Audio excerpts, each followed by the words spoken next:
kalooban ng Diyos. Kung ano pong sabi ni Jesus, my meat is to do the will of God. Ayan po ang pagkain niya. Ang gusto kong gawin ay kalugdan ako ng Diyos. Ganun din po sa atin. Habang buhay ka, kalugdan tayo ng Panginoon. Do the same thing. Sabi diyan, and do what He wills to be done now that He is in heaven. At sabi pa po diyan, dahil nasa langit na siya, ikaw na. Ikaw na ang gumawa.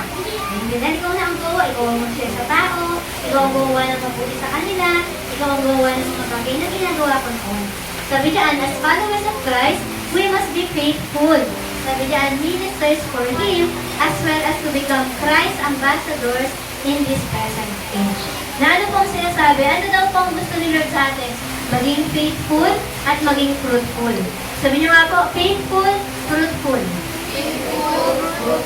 O, sabi ng faithful, tapat po sa Kanya, hindi faithful. Hindi yung nahulog sa kasalanan, hindi na nagbago ng buhay, di ba? Pag sabi mong faithful sa Diyos, ano man ang mangyari, masaya o malungkot, ano man ang problema sa buhay, faithful pa rin, natin pa rin ang gawain, nandiyan pa rin, gumagawa pa rin. At ano naman yung fruitful, sinishare ang word of God.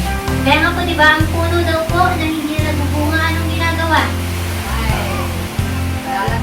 Nalalanta, di ba? Pinapatay, di ba? Katulad yung kinurse na ni Jesus, sabi, ang tagal na nitong fig tree na to, pero walang bunga. Kaya sabi niya, kahit kailan, hindi ka na magbubunga. Kaya kinabukasan, pagka ng mga disciple, wala nang bunga, namatay na lang.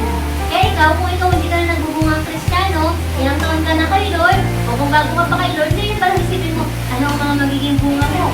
O sa ang isa sa mga bunga, pwede yung fruit of the Holy Spirit. O magiging loving ka na, magiging joyful ka na, magiging peaceful, di ba? Talagang may kapayapaan. Magiging gentle, magiging good, magiging kind, magiging faithful, at sabi, nagkakaroon na ng self-control. Di ba? Kaya dapat ang Kristiyano, nagbubunga po siya. At sabi nga po, ang isang puno na mabunga, anong ginagawa? Binabato, di ba? Kapag wala, ang bunga, ano binabato, di ba? Kaya ito, kapag naisip mo, parang ang dami na naaway sa akin. Si Jesus din, inaaway din siya ng mga Pariseo. Saan niya ha? Pero kung napansin niyo, parang okay lang ako, wala namang maaway sa akin, okay ako sa mundo. That means, baka hindi ka mabunga. Kaya bilang Kristiyano, maging mabunga po tayo. Gusto niyo pupunta natin ang langit? Pag tinanong, Jasper, sino ang na-invite mo? Michael, sino ang mga isinama mo kay Jesus? Sabihin na, di ba? Ay, dito po kapatid ko, sinama ko po. Si mama ko po, tsaka si papa, sinama ko po. Di ba ganun po, ang magiging fruitful? At alam niyo si Jesus po, nagpunta siya ng langit, alam niyo kung anong meron? Nagkaroon ng maraming tao na tumanggap po sa Panginoon.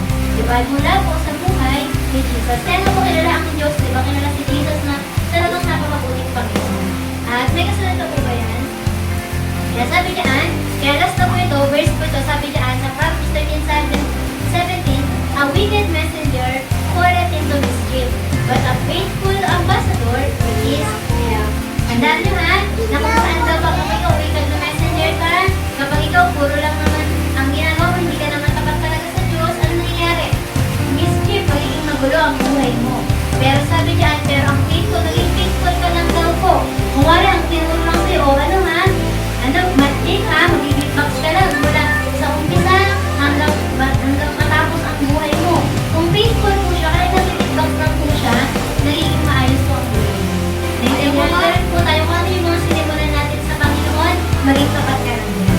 Okay po ba yun? At syempre, ang isang ambassador of Christ, tandaan niyo pong palagi ang tawag sa kanila, sila ay naglilingkod. Sabi niyo nga, naglilingkod. Ulit po, naglilingkod. Ngayon, ang tanong, ano ang ministry natin? Kung naglilingkod ka ng ambassador of Christ, dapat isipin niya na ano na po ang dapat mong gawin natin. Kaya nga po sabi niya,